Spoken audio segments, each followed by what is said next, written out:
One of the things I've struggled with personally is I didn't know what the heck identity was. Like, my child has never been able to celebrate their birthday because they've always had reactions, and parents be so grateful and crying over the fact that their child could celebrate their third or fourth birthday. You can have the exact same teleprompter script. How come one person will crush it and the other person sucks at it? You have to become magnetic, but the only way you're going to become magnetic to people is if you truly know who you are. Like, you can have every tactic. There's something magnetic when somebody knows their identity that leads to the marketing stuff working better, or use like whatever communication strategies to actually get someone to trust you in the first place. But it starts with knowing who you are. Actually, your business would grow faster if you were just a magnetic human being. What is up, family? Welcome back to another episode of the Profitable Chiro Network. And I'm your host, Dr. Daniel. I have my beautiful wife back again. Hello. Today with me. This is Heather. Everyone knows her. We know that she's the favorite, and that's okay. So we're going to talk about identity today. Okay. And what I kind of want to just smash the myth. I think there are so many people, not just in chiropractic, but I think practitioners in general, I think people in general think that the move in life is more ads and more marketing and more new patients and more whatever. Sure. But I don't really agree with that. I think those are all tactics, but if you don't have an identity and understanding what identity is, then like all the tactics aren't going to work no matter who you are. Identity as a person or identity within your practice? I think identity as a person. Yeah, because if your identity, I'm just learning this, so this is new for me, but like I'm learning that identity it has nothing to do with practice. So if I attach my identity to what somebody thinks about how I adjust them, or the results that somebody gets when I'm adjusting them, or my brand Nexus, or even my Instagram followers, or like you could attach your identity to what your kids think about you, or how you parent, or what kind of car you drive, or what kind of clothes you wear. I think people get attached to things that they think define their identity. Like I'm a mom, I'm a spouse, I'm a et cetera, et cetera. And if we attach those to other things, so there's like a hierarchy, right? And this is what Joshua talks about. First is self. So the base of the pyramid, the most important is focusing on self. So self being like, you have to know who your God-given identity, what your God-given identity is.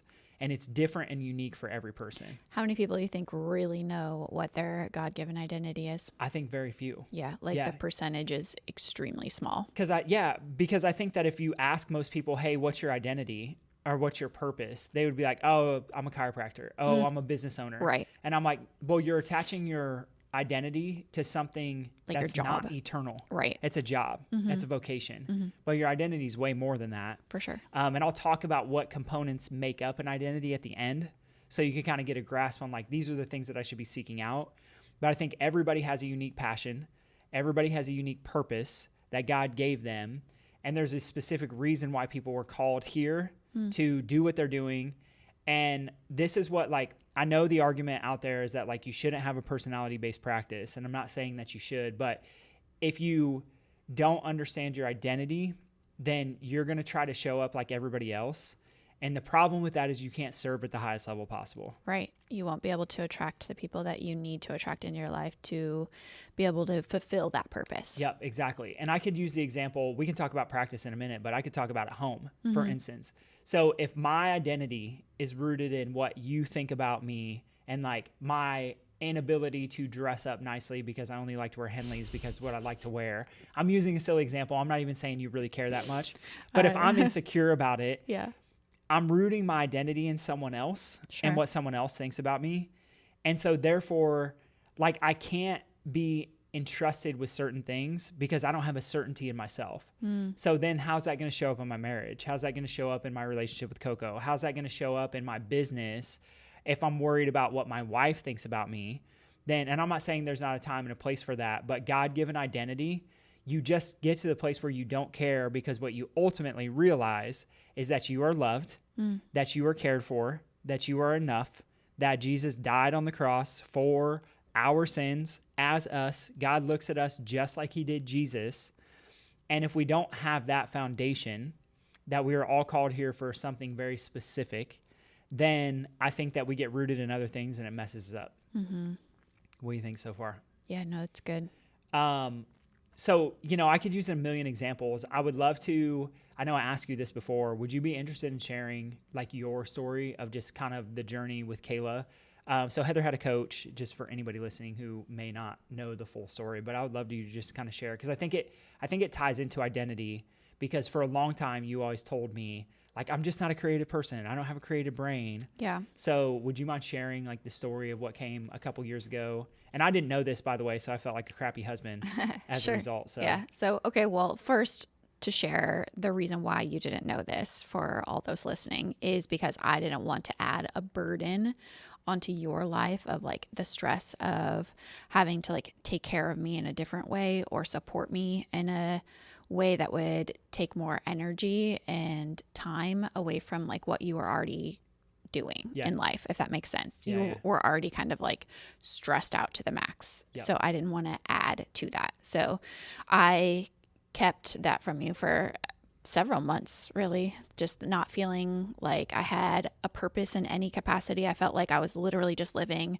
to take care of Coco, living to take care of you, and not like take care of you like you're my child kind of thing, because that's not the way our relationship typically is. But it was more of like, all I'm doing is waking up, I'm working out, I'm getting Coco ready for school, or I'm getting ready for the office. All I do is laundry. All I do is cook. Like, just so monotonous. There was like no joy in what I was doing in life. I just didn't feel like there was anything that was filling up my cup, as I guess you could say. So with that, I started like just like thinking about what I needed to do moving forward. My friend Shay and I were like talking, and like we pray for each other at times, and I was just like talking to her about like me feeling kind of stuck in life, and she had a word for me that God was like telling her to tell me like to sit, create, and give. And like, I didn't know what that meant at the time in any capacity. Eventually, I kind of like broke down and was like, hey, I'm not happy. I need to find something that like creates some joy for myself. And so I hired a life coach. Shout out to Kayla Horry. She's amazing. I loved her. She is like focused on so much more than like just asking those regular questions, if that makes sense. So the first few times I sat with her, I was actually kind of annoyed, if you will. I was getting really frustrated with the questions that she was asking me, because it was forcing me to ask questions that I knew I needed to be asking, that you had already been asking me. But like, you know, when you hear information from your spouse, it's like, it's never good. You never take it that way, even though you know that it's true. Yeah, like how I would program workouts, and you would be like, I'm not doing that. Well, that's just because you cherry picked for what you were good at. Yeah, you always do. So, okay, so anyway. So it's hard to always take like the advice from your spouse, I think, personally. 100%. Maybe that's just like our relationship, but I'm pretty sure we have heard that from other people as well. It's everyone for sure. Yeah.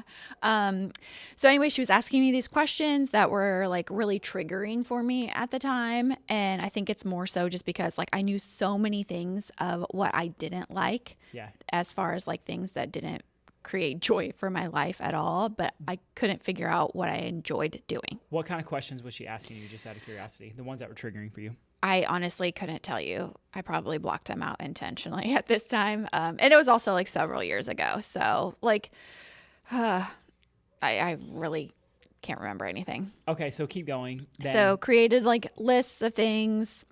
We came down to like the fact that I enjoy baking, which I really do enjoy baking. And I started talking to her about how like I have always had to modify a lot of recipes just because of the way we eat. Like we don't eat refined sugar. We don't eat seed oils. At the time, we were keeping gluten away from Coco. You don't like to eat dairy. So like I was having to modify so many different recipes for our own personal preferences. And so I just started like baking more consistently and thought, you know, like, well, at Coco's birthday, I couldn't find anybody that could create what I'm creating for birthday celebrations in the area. Well, like, why don't I just see if this would be of interest for other people? Yep. So, come to fruition, Organically Yours. I started baking so much more, offering the sitting down and talking with Kayla, creating the opportunities for like the cakes and the creativity within that. And then I was just like giving away so much cake the first like 8 to 10 months. You hated it and loved it at the same time. Yeah, it was the best thing ever. I just started counting my macros, and Heather's like, I'm going to start a cake business. It was the worst timing for you. You are. Yeah. So like all that's to say is like I was able to find something that I truly enjoyed, and it was also creating value for other people, which also added value to myself and my purpose. Yeah. Because like there are people that I've literally received messages from that they drive like 2 hours just to get a cake from me, but they're like, my child has never been able to celebrate their birthday because they've never been able to eat this, and this, as far as like allergies and stuff. And like, they've always had reactions, and like just hearing parents be so grateful and like crying over the fact that their child could celebrate their 3rd or 4th birthday was like super special and honoring. And never been able to with like cupcakes or cakes. It was so special. Yeah. So cool. And that's an impact, right? So like you could do that in a million different ways, but for you, it just happened to be, and I think it's so interesting because you would actively tell me all the time, it's like, I'm not creative. Oh yeah. I still probably feel like deep in my soul, I'm not very creative because there's a different creativity, but I think of like art all the time. Yeah. But baking is an art. For sure. And a science. And that's what I think is cool is like when you think about identity, it's not like you have a creative, unique way of thinking and a unique way of eating that's different than like anyone else. And I think that's where it gets special is because like it could be in cakes, it could be in something else. It's not cakes specifically. Right. But ultimately what you're doing, if we talk about identity, is like you're serving people in a way that they wouldn't be served. Yeah. Like, and some of these kids are testimonies and families, and somebody driving from LA to pick up a cake here is just like so humbling and so special and so For cool. sure. So, and like obviously I had those same things, right? So if we talk about business, I think that on a business front, you just kind of have to be like, everybody wants the marketing strategies and the tactics, and they want to know like, well, how do I communicate, or give me the words?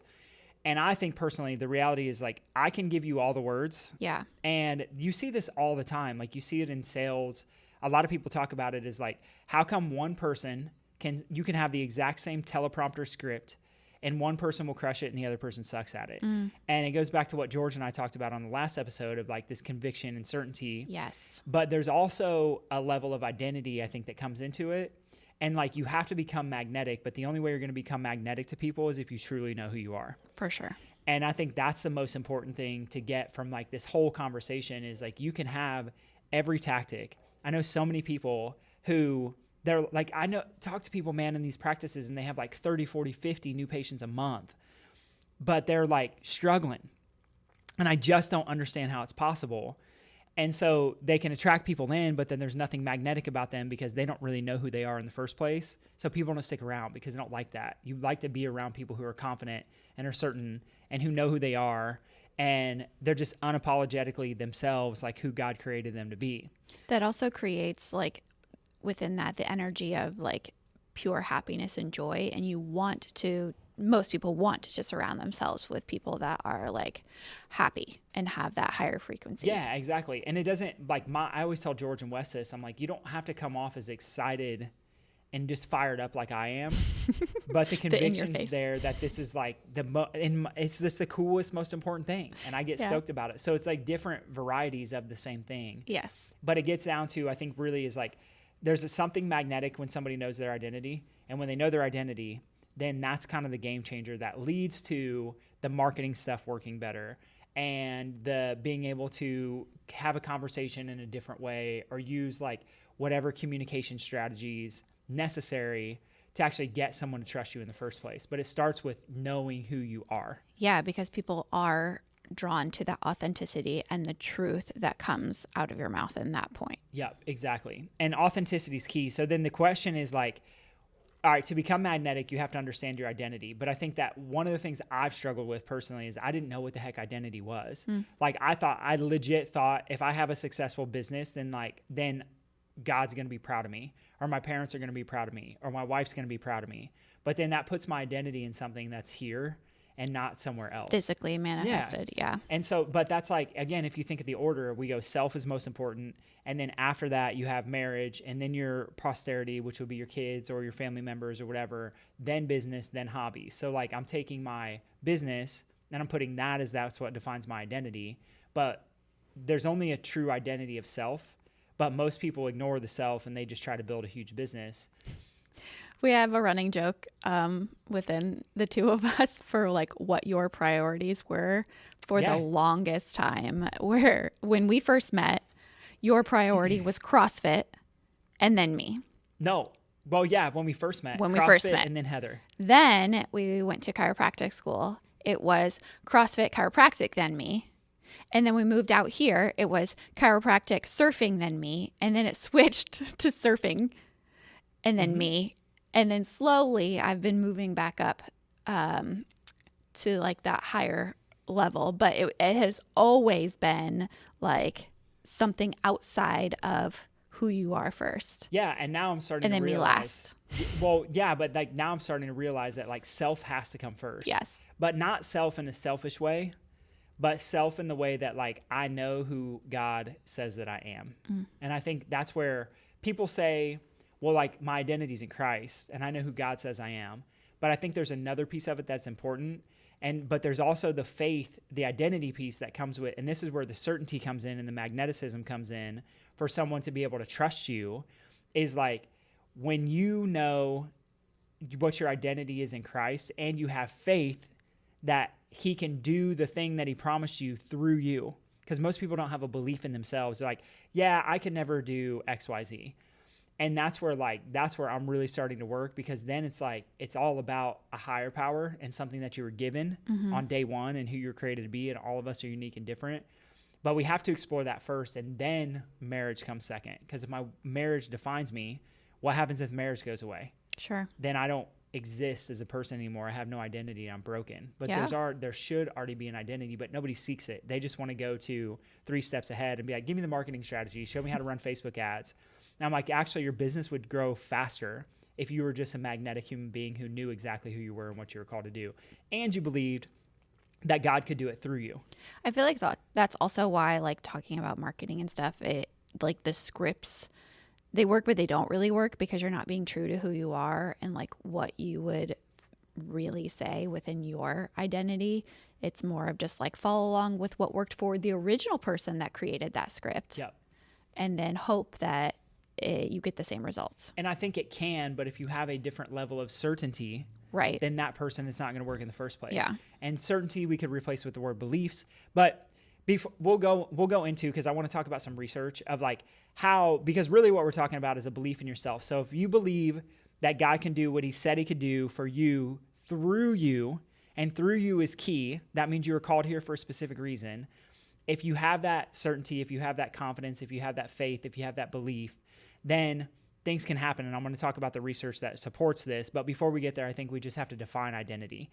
And so I've been doing a lot of work on this. This is like my working definition, and I have to read it. I don't have it memorized. But the definition of identity, I think, is this: is the unchanging God-given truth of who you are. It's aligned with your purpose. So it is not, your identity is not your purpose, but it's aligned with your purpose. And it's empowered by the Holy Spirit to fulfill your assignment on earth with 2 things. This is key: with authority and peace. And I think a lot of times people will do things because they feel like they have authority, but they don't have the peace with it. And so they're like uneasy all the time. That is not identity, in my opinion. So like authority, meaning someone would listen to you and trust you, if we talk about it in the context of business, but it's peaceful in doing so, not an anxiousness and a worry or like a neediness of like, oh my gosh, I hope this person signs up, or I hope this person whatever. So authority and peace. And the peace comes from like, I know who I am and you get to choose, and it doesn't really matter to me one way or another because I know what my identity is. Yeah. And I know who and whether defines you me. say yes or no doesn't have an impact on you and how you live your life.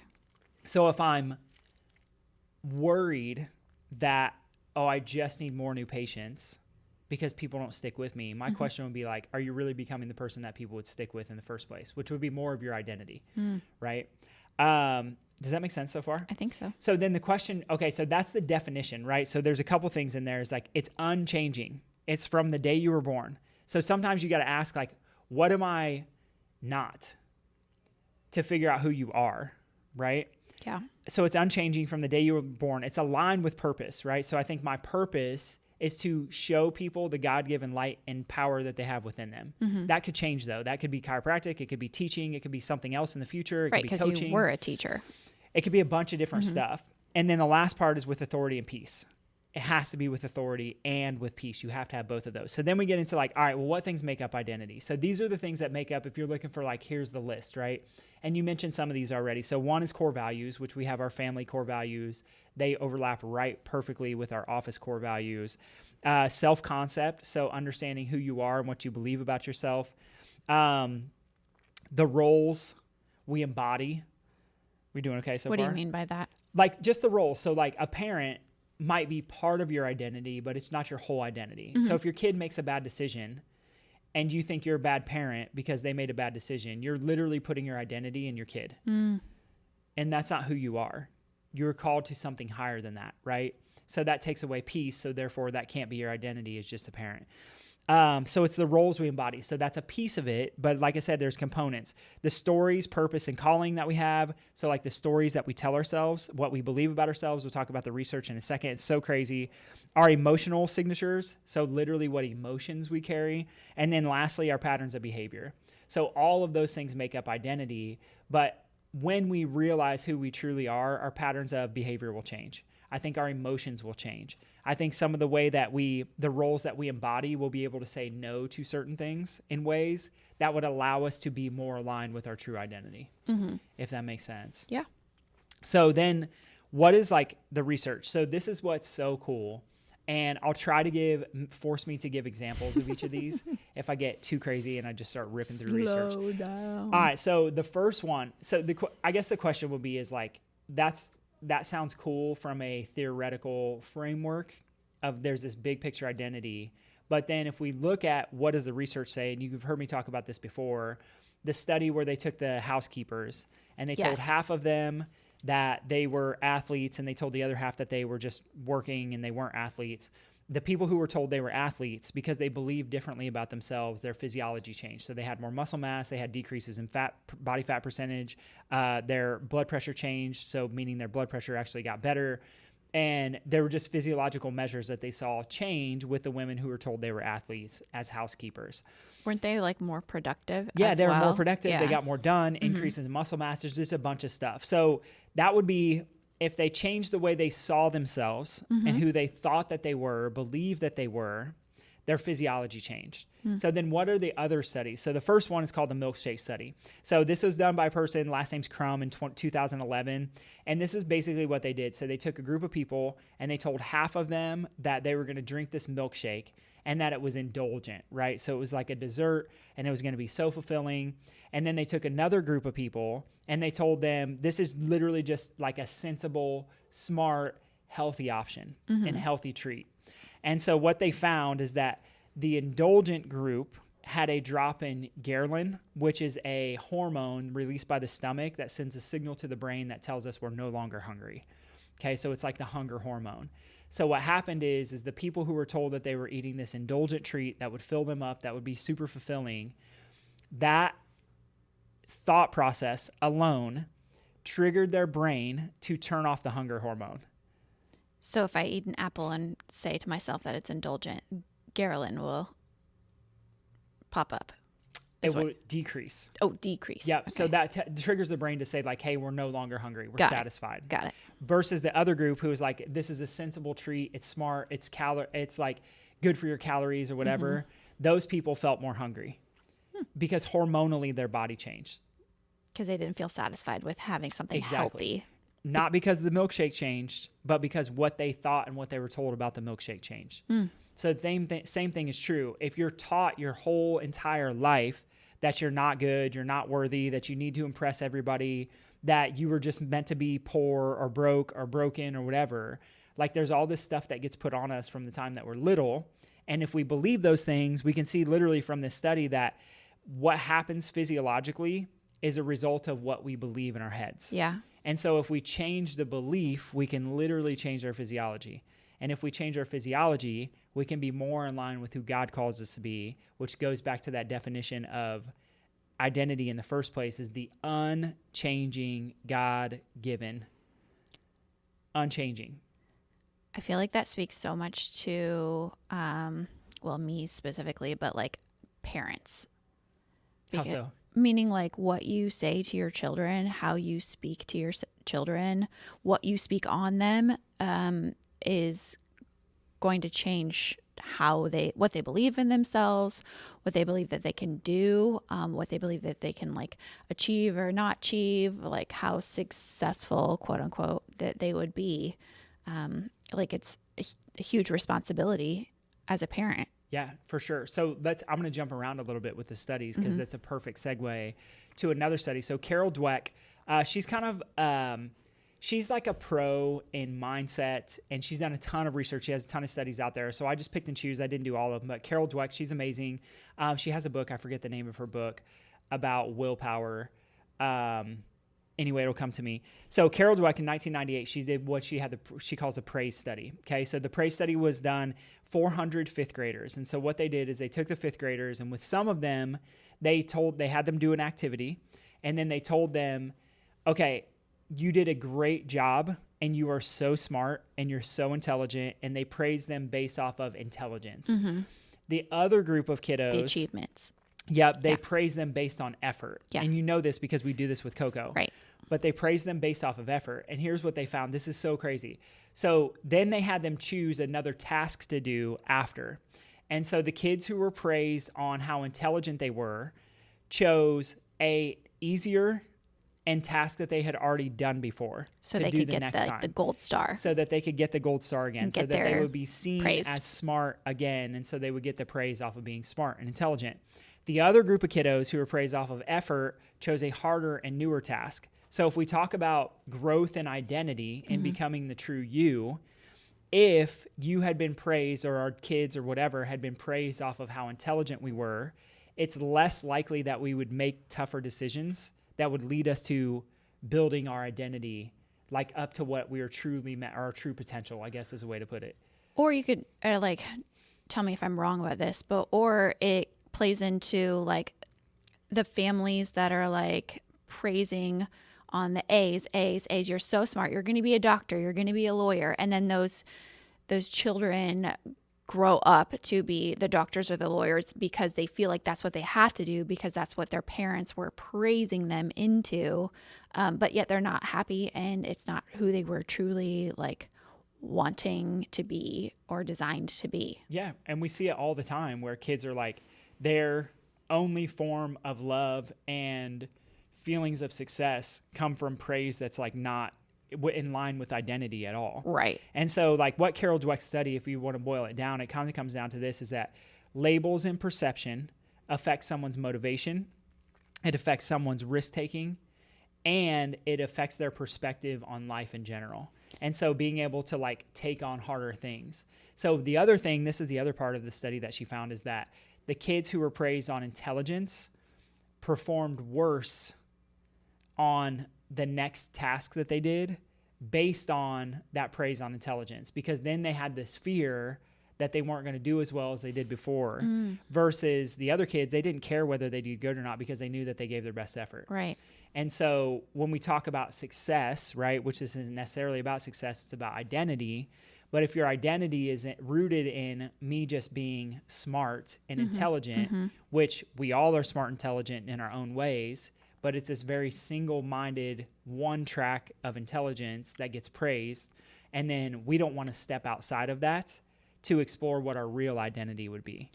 Well, too, like, wouldn't you say that if you're not putting effort in lots of different things early on, how are you truly going to figure out what your God-given identity is? Like, if you're only going on that one track, like you're not going to be motivated, as you were saying, to like put in effort and try something new and different and like see what happens there if it creates that joy and spark within you. Yep. So that's the whole point, right? Is like praising in a certain way builds resilience in a certain way, and it builds risk taking. So taking risks to try new things.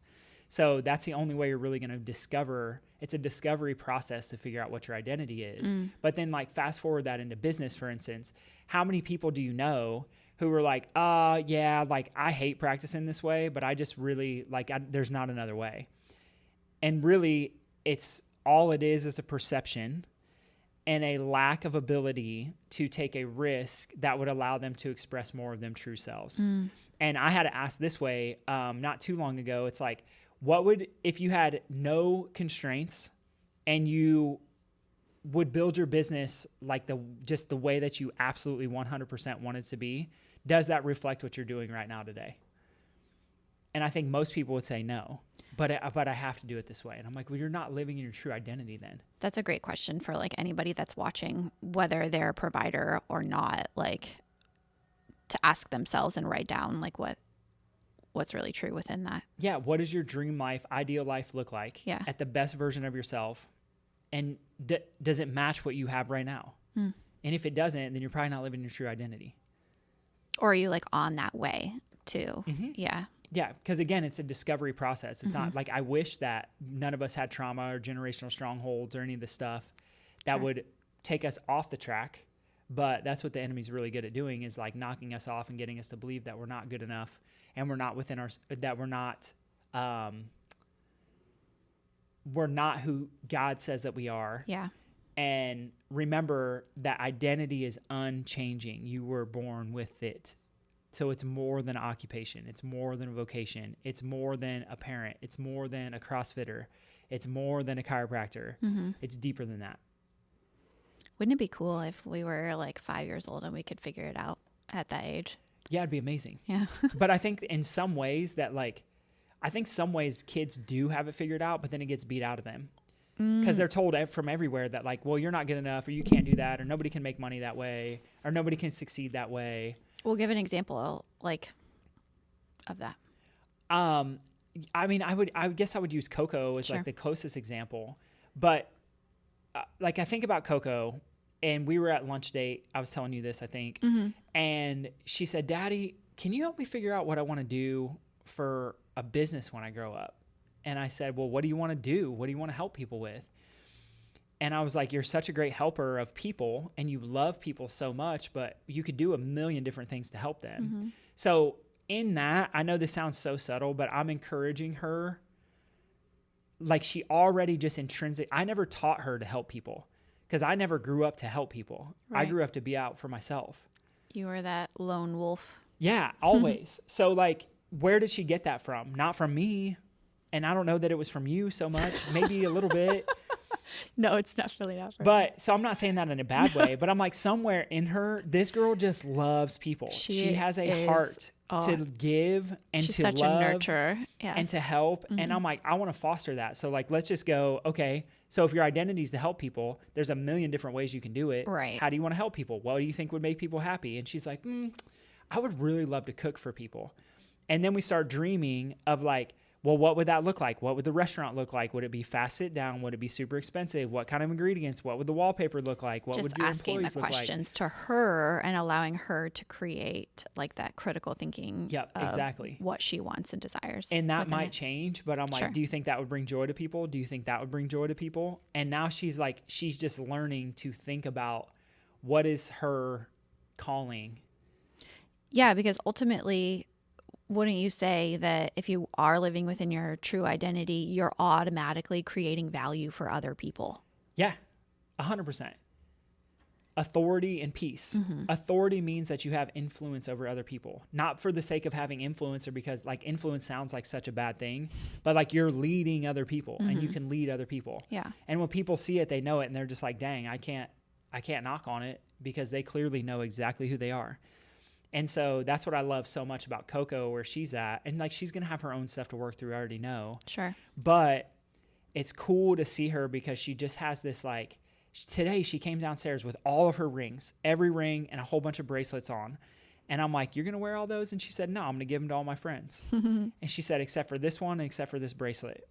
And I just thought that's huge. Yeah. Because if you don't know Coco, she is like the fanciest girl you will ever meet. She loves her jewelry. She loves her dresses. She would, we would let her wear heels, she would wear heels. Mm-hmm. Like this girl, she wants to be the fanciest of fancy. So to give away something that she values is super important. Yep. And that's like that somewhere, I don't know exactly what it looks like for her, and it'll be a discovery process for her. It's not for me to figure out. Mm-hmm. But part of her that I've seen that is unchanging thus far is that she just loves people, and she loves to give and loves to help make other people happy. Mm-hmm. Not as a people pleaser, but because she can still go her own way and do her own thing. But she had such a certainty when she's like, I'm going to give away all my rings. And I was like, are you sure you want to give away all those rings? And she said, yeah, except for my unicorn one on my pinky and this bracelet. And I was like, you have me convinced. Yeah. So that's amazing.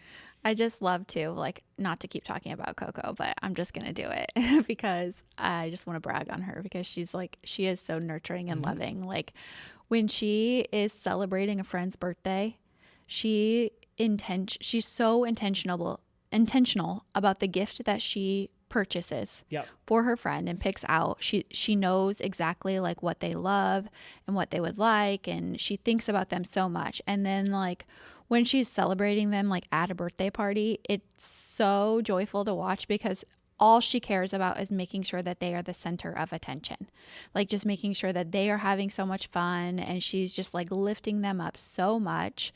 Like she's going to do some big things in this world. I'm so excited. And it's like, that's part of her identity. That's like an unchanging piece of her, yes. But it can change if she gets it knocked out of her through school, through the way that we parent, through other experiences that are social for sure media. going to happen to her. So it's just there's so many teaching things. her how to stay grounded in that because that's what's real. And that's just how she, like I'm literally the opposite of that. I go to a party and I'm like, I hope somebody will ask me about chiropractic so I can talk about something that I'm confident about talking about. or you'll sit by the wall and not talk to anyone. Yeah. So it's it's just different. So I'm not, obviously that's not the best thing ever, but this is all the stuff that I'm working on. So, I have two more studies that I want to share, and then we'll talk about takeaways. So, there's another one. Mosley in 2002 did this thing called a placebo study. So they did arthroscopic knee surgery on people. I think it was only males that had knee pain.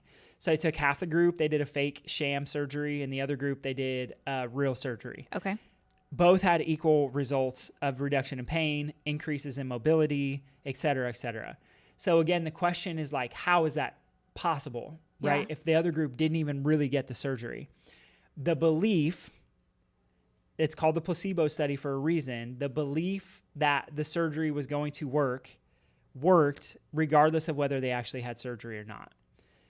So again, if we think about identity, and then we talk about what are all the things that I mentioned before, your core values, your self-concept, the roles we embody, the stories that we tell ourselves about whether life is good or not good, our purpose and calling, our emotional signatures, our patterns of behavior, like those things can literally change just based on what someone believes. So again, if you don't have an awareness that you're insecure because you don't have a certain number of new patients in your office, or your business isn't into a certain like revenue amount, or because you don't have a significant other, or because you don't have kids or whatever else, because you don't have a certain car, like there's so much stuff. If you're insecure in that, then your beliefs and your stories and your patterns of behavior are going to reflect something that's not your true identity in the first place. Right. And then that gets picked up everywhere because everybody else can sense it. It reminds me of The Secret. Yeah. But like, it's just talking about like, yes, you attract what you believe and things like that, but really it's you're being who you truly are supposed to be. That is that's the whole thing. Yeah. Is like The Secret. I don't know. It's not a secret. The research literally says that this is true. So then like Carol Dweck, last one, and then we'll not talk about research anymore. But there's multiple studies. Like the growth versus the fixed mindset. The growth mindset always outperforms. So the idea, again, is like what you believe and the emotional signature that you have on things and on your life are going to shape what is expressed. So again, let's just go back to the example. I'll ask the question. If I believe that I'm not worthy and I believe that I'm not a good enough chiropractor to help XYZ, but I'm going to go seek out a new marketing strategy or Facebook ads or whatever. I'm going to get my 90 new patients and they're all going to fade away because I have the exact same identity and I never really helped anyone in the first place because I never stepped into what was actually possible. And we know based on all these studies, like if someone's physiology can literally change because of they thought they got a surgery, I'm pretty sure that if you believed you were worth making more money, you would actually make more money. Yeah. Well, like the belief in like the words you speak, they're interchangeable. And if you remember, we were Pastor Jurgen. Yep. Do you remember what was share a little bit about like what he was saying? Because I feel like that was very impactful for us. The words and and spells. Yeah. So oh man, this is so good. So the words, this is how he said it. He said that every word has a spelling. So this means that every word casts a spell. Okay. So you got to think like words are literally have the power to be magic. So every word has the ability to cast a spell because every word has a spelling. But then we form words together and those create, do you remember? You can say. Sentences. So if I were going to steal and I go in front of a judge, what's the judge going to give me? A sentence. A sentence. So every word has a spell that can be cast, and every sentence or every collection of words, a collection of spells can cast a sentence over myself or someone else's life. So that growth mindset versus stunting. Growth mindset versus a fixed mindset. This is all I'm ever going to be. I'm not capable of it. I'm not worthy of it. But the problem is that a lot of times I think people don't even realize what stuff they're putting in their brain or has already been put in their brain.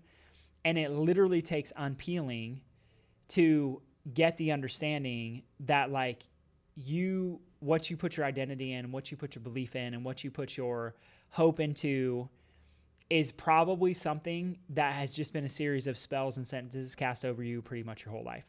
From your parents, from something that happened in Little League baseball that just wasn't true. Like, I'll give you a perfect example. I was going of to this. say, is there a story there? Yes. And it's just, I haven't even thought of this before, but it's coming up right now in the moment. So obviously it's important for some reason, but this is how we unravel identity, but nobody does this. So I had baseball game. I was starting, I was in the outfield, and during warm-ups, coaches like hitting balls to us, and I'm dropping every single ball. Every ball goes quote unquote right through my mitt.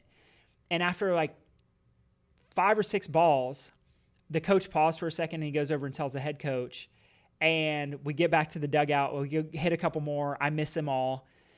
Get back to the dugout and they're like, Kimberly, you're out. You're not starting anymore. This other person is going to start instead. So I'm like heartbroken. And I look down at my glove, and my glove, literally the leather that holds like in the cup, was ripped out. So the balls are literally going through my glove. Oh, like physically they were. It wasn't my just glove you. was ripped open, and the baseball was going through my mitt. So all these balls that I caught were just falling out of my glove. But I got put on the bench, right? So then, and I tried to tell the coach, I'm like, Coach, I missed all these, and like he wouldn't even listen to me, right?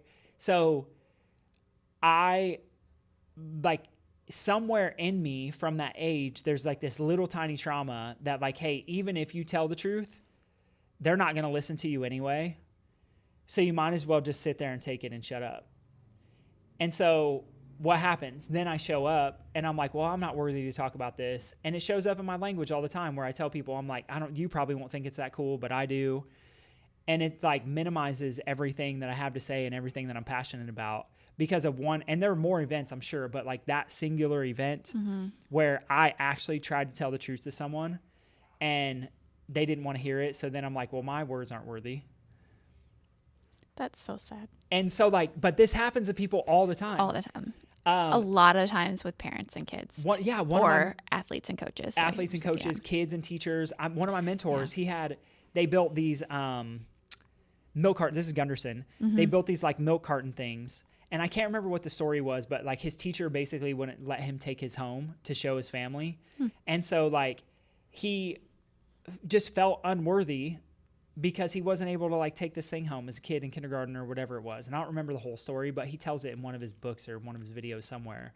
And it's like those kind of things literally shape our false identity that we have rooted in other people and other sentences and other spells, etc. And it all just gets back to the things that we believe, the things that we think, the words that we use, the emotional signatures that we have, the stories that we tell ourselves. All that stuff is not our identity, but we try to anchor our identity to something that's actually not real. Because there's nobody really telling us or showing us how to. They're just trying to say, instead of change your identity, just go do another hack, tactic, strategy, whatever. Yeah. But you got to change your identity.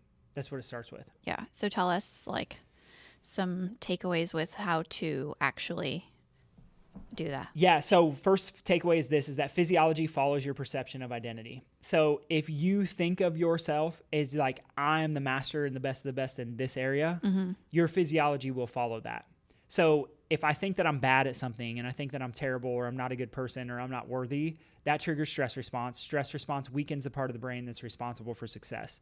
So your ability to be successful is dependent on what you see your identity as. And it's getting to the true one that's key. Does that make sense? Yeah. I mean, like we have a story of how many people that have been under care. The frontal cortex is finally turned on. They felt safe enough to actually move out of state and do what they were called to do. Yeah. Because there's a level of safety, but they didn't have true identity because their parents told them like, oh, you can never move out of state. Like, oh, that's too expensive. That's too whatever.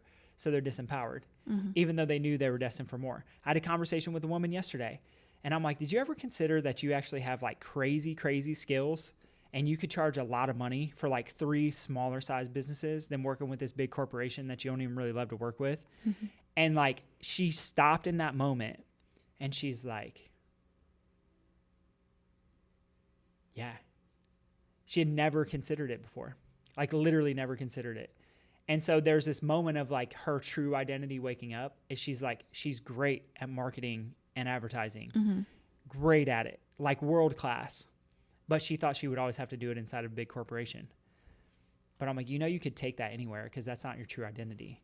Your skill is to be able to bring a brand to life. Like that's part of her. I think that's part of her true identity. And I can see it just in the way we talk to her. That's super special that you like brought that to her attention. Yeah, but nobody speaks it.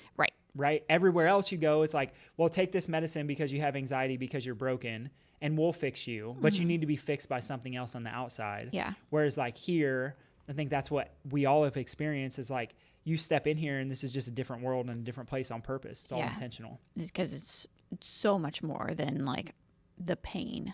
Yeah. Like people's lives are literally, they're finding who they were meant to be. For sure. So here's the next one. This is the most important one, I think. What you believe is more important than the thing that you are actually doing. So what you believe about the thing you're doing is more important than the thing you're actually doing. Okay, give us an example with that. So if I am doing let's just say I'm doing a coaching program, right? But I still believe that I'm not worthy or I'm not good enough or I can't do it like I can't be as good as they can. And a lot of the programs work this way is like, I'm trying to achieve what that person achieved. Well, the problem with that is that when you do that, literally what's happening is that you're creating a physiology that says you're not worthy enough. You're not as worthy as that other person. So more important than the thing that you were doing, marketing, advertising, communicating, whatever, is your belief about that thing. Does this make sense? Yes, I just feel like that this is so powerful right now because like you're talking about all these other coaching programs and like they're hooking people in to achieve what they specifically are achieving. The 7-figure practices and so many new clients in the door, et cetera, et cetera. But like, I lost my words right now, but like you're not coaching them to be who they were really meant to be. And yes, go ahead. They're getting coached to do something like someone else that is not within their true identity in the first place. Which is almost like imposter syndrome. Yeah. And like, I think imposter syndrome's like a little different in the sense of... Or like that comparison game. Yeah. But if you compare that, implied in that is that you're not good enough. But the identity piece is rooted in the fact that you are good enough. Right. And that you were already, like, literally the ultimate cost was paid for you to be here. In my opinion, if you read the Bible, Jesus was the cost. And you get to be here, and you have a special, unique identity that is unlike anybody else's. And if you chase that, like, you can chase some things that people have. Like, it would be cool if there were practices like this one all over. Like, I'm not going to lie. I think that would be amazing. But I don't want people to do it like me. I want people to do it where it's their identity bleeds through their practice and the music that they listen to and the way that they get to serve people and the way that they have conversations with people. The tactics on top of it are great, but they have to know who they truly are first. Because if they're just seeking to do it like me, then, like, they're going to miss it in the first place. Yeah. And that's what I've tried to encourage with everybody here in the office. Like, I need you to want to do it like you. Yeah. I want to know what your 5-year goals are so we can get you there, not where I think you should be. Right. It's just different. So that's key takeaway number 2. What you believe about the thing that you're doing is more important than the thing that you were actually doing. The tactics don't matter. It's what you believe about them that matters way, way more. But if you don't have identity, then you can't. Praise shapes what you believe and what you do more than anything. And then lastly, circumstances not matter. What actually matters is belief in the possibility of that reality. So again, going back to belief. If you believe that you can have XYZ, then you can legitimately do it. And this is why, like, there's so many places in the Bible that are all rooted in identity. Like, this is what God says about you, that you are loved, that you are cared for, that you are, like, there's all these places, right? Yeah. But if we ignore those, then we're not going to express our true identity. Last little bit, I think there's 4 buckets of identity that we have to cover so people kind of understand, like, if you're looking for I could say a framework or a way to start to address, like, this was my question. As I started studying identity, I'm like, okay, that's great, but what do I do with all that stuff? Yeah. Right? Because it's not very practical, and it's a high level concept to think about identity of, like, who am I truly? It's not my job. It's something way more deep than that. How do I start to discover it? So I think the first thing to do is look at your core beliefs. Like core values? It could be core values. I think core values is a part of it, right? But those could change over time. Ours haven't, luckily, because I think we've done a pretty good job of valuing things that are outside of, like, business and life, et cetera. But these are the root level assumptions that you hold about life. So just start looking at, like, what are your core beliefs? Like, is life generally good? Do you generally feel like you can be successful and create whatever you want? Is it something different than that? So your core beliefs are going to shape your identity. So that's a first bucket. Yeah? Yeah. Next is your self-concept. So who do you think that you are? So for a lot of my life, I thought that, oh, I'm an addict. Oh, I'm a loser. Oh, I'm not good enough. Oh, everybody's better than me. Well, of course, my reality is going to show up that way, right? And that goes back into the studies that we talked about that are identity. So first one is core beliefs that you have.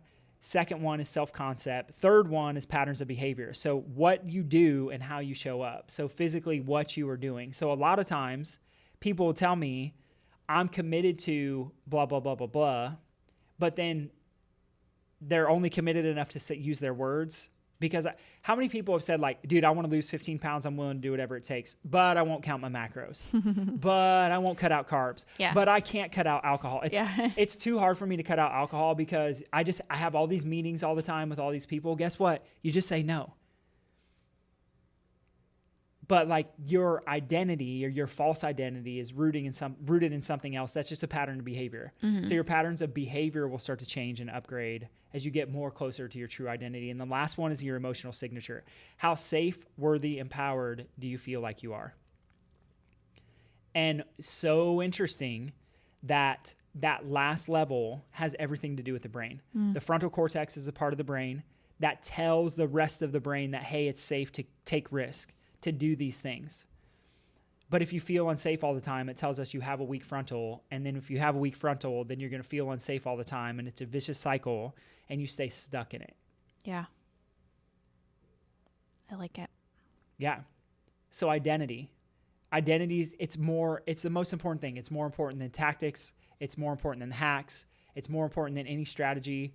You got to figure out who you are truly and who you were created to be. And I just got to reiterate one more time, that definition of identity is the unchanging, God-given truth of who you actually are. But it's aligned with purpose and empowered by the Holy Spirit. And it comes with authority and peace. You have to have all those components. So good. Yep. Anything else before we go? No? Fam, we love you. Thank you for listening. I would encourage you, go work on your identity. Do the first step. So start looking at your core beliefs. Start looking at how you show up. Looking at your patterns of behavior. Looking at your self-concept and your emotional signature. Those things are going to be the things that absolutely start to transform not only your practice, but your life, your relationships. I've seen it happen in mine. If you want help or guidance or whatever it is, if you need resources on these things, all you have to do is reach out. You can follow me at Dr. Daniel Kimbley and just let me know, send me a DM and say, hey, I watched your identity episode and I want more. And I'll send you the free stuff on how you can start working on this on your own. I love you so much. We appreciate you and we'll come at you next week. Peace.